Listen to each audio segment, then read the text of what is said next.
I'm a third generation of a Holocaust survivor. And you saw there's still anti-Semitism against us, even from the Holocaust until now. So we got to do this. We have to continue to make a better world. Ben Carasso, thank you so much for coming to the Jerusalem Post. I'm really excited to sit down and have this conversation with you. Thank you, me too. For our listeners who maybe don't know who you are, could you tell me a little bit about your background and what inspired you to sort of become an advocate? Sure. So I'm Ben Carasso. I'm 10 years old. And since October 7th, I became the Spokeskid of Israel. I started it because from October 7th, everyone got hurt, especially children. And we didn't have a voice. We didn't have someone who will share what the children of Israel feel. Like waking up because of alarms, sirens, at 3, 4 a.m. and then going to learn like it's normal. So there's things that only children feel, that they don't hear our voice. So that's why I started it. What made you have that sort of feeling where you thought, hey, maybe my voice is going to be a voice that people are going to listen to? Because I don't know if you thought about doing something like this before the war started, but how did that sort of wake up? So I just felt it. I wanted to speak because, even maybe it's for the state of Israel that it's good and helping my friends, by the way. I have a friend whose father was taken hostage to Gaza and was murdered there, Hanani Flunka. And I have more friends that were evacuated from their homes, that their cousins were kidnapped and returned. My friend, her cousin was Rami Gonen. Another friend that his father got hurt in the war. Now he can't play with him. Things like that only children feel. That's why I felt that I have to start. And not only for them, but also for me, a little, because everyone had a trauma from this war. So I felt that's helping me. That is something that helps me, helping other people too. Yeah, that's really amazing, because I think a lot of times when hard things happen, it's easy, there's no right or wrong response, but it's easy sometimes to kind of internalize things and kind of be with yourself. So the fact that you're kind of saying, no, I'm going to take this and I'm going to make something better is really amazing, especially because you're so young. I want to go back a little bit to October 7th. Can we talk a little bit about, just in general, like what was that day like for you? Yeah, okay. So that is a very interesting day. So on October 7th, I was at the really north of Israel. And I was like, it was a Simchat Torah, and I'm in gymnastics, so I had like a lot of trainings because it's it's a holiday. And then we went for a little break in the north, and I was at breakfast with my friends and everything, and then my mom told me that there's a war and we have to go back. First of all, we have to go back, and I was like, I was sad, but okay. I didn't know there was a war yet. And then when we got home, and even on the drive, they told me. And as a child, that it happened to him all the years. So I was like, okay, so it's another couple of days war, no worries. I thought that too, by the way. Yeah, because every year since I was born, and even before, there was sirens and a war. So I was like, okay, it's fine, no worries. A week, okay. A month. When I started to get to go to the point what is really going on here, so I was like, okay, wow. Something different. Yeah, but I still couldn't believe that we're 2 years in war. I can't believe it. Like, if you ask me 2 years ago, I wouldn't believe it. So that means that you started this journey when you were 8? Yeah. Wow. And can you share a little bit about the things that your friends / you also experienced? How did you start to hear the personal stories, and what did that kind of do to push you to speak out more? So, as I said about my friend who lost his father, first of all, a couple of months he was kidnapped. They thought he was kidnapped. They didn't know about if he was dead or alive. So it's quite hard. I remember I was at his funeral with the father, and I saw my friend in a way that I never saw him. I met him when we were little, in kindergarten. And, he wanted to speak out too, but he didn't have a good English. So he asked me. I was like, why not? Of course. So it's really hard times. There's some people that just too hard for them to speak right now. So that is what I'm trying to do. I'm trying to show the world the stories that they haven't heard. What do you think gives you that strength? Like, there are some people that maybe don't want to speak or they can't speak. What do you think it is that makes you feel, I don't want to say strong enough, but what do you think makes you feel able to talk about these things, even though they are very difficult things? People being taken hostage, people being murdered, war, people that you know.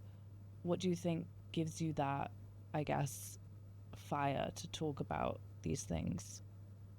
So, you see what happened now. I mean, what else can you do? It's the least I can do to help someone. And when I started to do it and I continue, I saw that it's working and people are saying thank you and supporting me. So that's until now I'm getting all this strength from. Yeah. So, all my friends are sharing their feelings, like being evacuated from their homes.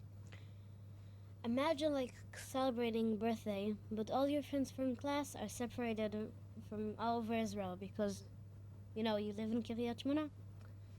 So where are all your friends? So it happened to my friend, and I celebrated their birthday with him. After a year and a half that you started to get, to understand the life here, they're going back to Kiryat Shmona. So To readjust again. yeah. There's a lot of stories that are told. Sometimes I think maybe the stories of the children don't get told, maybe because people maybe think that maybe they'll deal with it, in their own home with their parents, or it's not the biggest news or something like that. So I feel like people probably see you, and kids your age probably see you, and they think, hey, I relate to that. Like, that's something that I feel, and someone's saying that for me, and I feel less alone. Like, I don't know if that's kind of what people have said, but I feel like that would be like the natural response.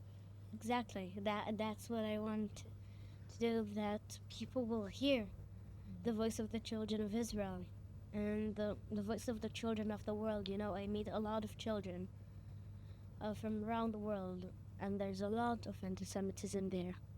Sometimes it's scary. I'm going through a lot of anti-Semitism, if it's in the social media, and if it's personal. I remember once I was on Advocacy tour in New York in Times Square. I made a video about messages of hope for Israel, and I just talk about Israel, wear a Magen David necklace, and ask for messages of hope. And someone started cursing me. Another one was on a Advocacy tour in London. Was invited to the British Parliament by Lord Stuart Bullock. And after that, I saw a pro-Palestinian thing, I don't know, and I was like, let's go to see what's happening there. So they said like starvation in Gaza, and I was starting to tell them and doing debate, kind of. And the only language of the pro-Palestinians is violence, brainwashed, and the fake news of Hamas. Were these all adults who you were talking to? She told me that she's that I don't understand anything, that I'm just a child. She's 63, 65 years old, and I was like, you don't understand. You're the one who lives there. Yeah, it doesn't matter age. As I'm saying in my presentations, you can make a difference, even if you're 10. So really, share your feelings and go on. What's it been like? I guess like you started after October 7th. Yeah. you gained a following, then people started inviting you to different places. What have those experiences looked like? Like, you're invited to the UK, you've been invited to the US. What does it look like? So I get a lot of invites from Instagram, from my Instagram account, that people are inviting me. So it's pretty cool, because now I can talk to children and adults, face to face. And sometimes the messages go more clear, that we can speak and talk together, and they can ask me questions. Sometimes I ask them questions. Yeah, every time it's interesting meeting more amazing people that help Israel. Sometimes the British Parliament, the UN. I was invited by Danny Danon, the Israeli, yeah, the Israeli ambassador to the UN, and a lot of amazing places that I wouldn't think I would be there, like. Right. But the most important thing I feel is that I'm just doing my mission. That I feel I decided to do this mission. I'm going for it. I see it's helping people. So that is the most important thing to me. Now that hopefully the war is either at the beginning of the end of the beginning, however we want to say it, the living hostages came back home. There's a fragile ceasefire. How do you think your work is going to look? How is it going to continue beyond the war? So first of all, we see it's until the last hostage, of course, but the work will continue. We lost 2 generations of Hasbara that they just listened to the fake news of Hamas. So the job wouldn't stop. It's not a job, it's a mission for me. I'm trying to help the state of Israel and the people of the state of Israel. So I will continue to fight the anti-Semitism and continue to fight the fake news. And you can see long after, and even before the Holocaust, I'm a 3rd generation of a Holocaust survivor. And you saw there's still anti-Semitism against us, even from the Holocaust until now. So we got to do this. We have to continue to make a better world. People who maybe are watching this that live outside of Israel, maybe they're not, they don't get the same kind of news that we get. Yeah. From what you've learned, from what you've seen, and from what you've experienced as a child living in Israel, what would you like them to know beyond what they may see in the headlines for themselves? So, first of all, I totally agree with you. In the UK, there's the BBC, and the US, there's Sky. So, when I'm going to meet children, they don't really understand what is going on in Israel. So, that is where I come in. So, I share the stories of the Israeli children, my personal stories and my friends' personal stories. And my message is probably, let's stay strong together. Maybe with the anti-Semitism and maybe with war, with rockets. But if we will stay together, we'll stay united, and we'll try to help each other and do asbara, or in any way we could, like talking to another friend. Hopefully together we could make a difference. What has been a moment, I guess, either abroad or here, where you've seen maybe somebody's opinion change, or the way that they have an attitude towards this, I guess, towards Israelis change? Has there been things that you've seen? So, a lot of Jewish students, they don't know, Jewish students and my age too, they don't know what is going on right now. So, when I'm speaking to them, they start like, oh, hey, what is the most fun thing you did in London? Like, they don't really understand. They see me, clean clothes, I don't look starved. So what is your problem in life? So they asked me, and I said I slept on the bed. And They're like, what? I said yes. In the last few months, I slept on a mattress in a safe room because I'm too afraid and I don't have the power already to wake up at 4 a.m. Run and go. Yeah. So that is the point that they start to understand that something is wrong. And I remember I was at school that they hear Tikva only once a year on the Yom Ha'atzmaut, on the Independence Day. I remember there was a piano there, and I started to play it. And then they started to come with me and sing it all together. And wow, that was amazing because, a school that is singing only once a year again, so that was amazing. And that's how I feel that I'm changing minds and like putting a bridge between the Israelis and the Jewish people around the world. And I see when I finish the presentation, they're thanking me and telling that that what can do that if they could help Israel with any way they could, they would. And my presentation, I'm showing a couple of ways.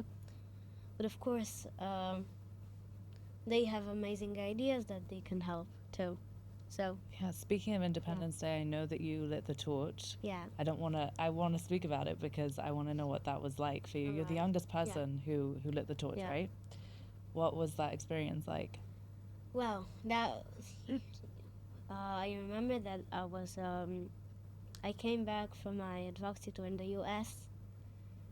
and then they told us about it, and I was so shocked. By the way, before the war, I didn't even know what is the Mesua and everything. So I was like, when I heard about it, I was so shocked because sadly when the war started, I'm telling that the children of Israel are getting old way too fast. Yeah. So I was so shocked. And I was like, wow. And the moment I was there, speaking in the name of the children of Israel, it's one of the most amazing places to tell the voices. And wow, that was amazing. It's such an honor. It sounds amazing. I mean, I know that for a lot of people that ceremony is a sense of hope sometimes, especially during the war, especially when everyone was feeling down. You kind of look and you see like, okay, like there's something, we're still holding on to that hope, and you were a part of that, which is amazing. Thank you. Okay, so just before we finish off, I want to ask you if there's any sort of message that maybe something that we haven't spoken about now in the interview that you want people to know, either about you or about what they can do to help, or maybe how they can try to bridge that gap, whether they're Jewish or non-Jewish people watching. How can they try to see the side of the Israeli child? So, you can just listen to me, for example, and there's a lot of, in my social media. And when I see people that after the presentation, they understand and they want to help, for me, I did my mission here. So, yeah.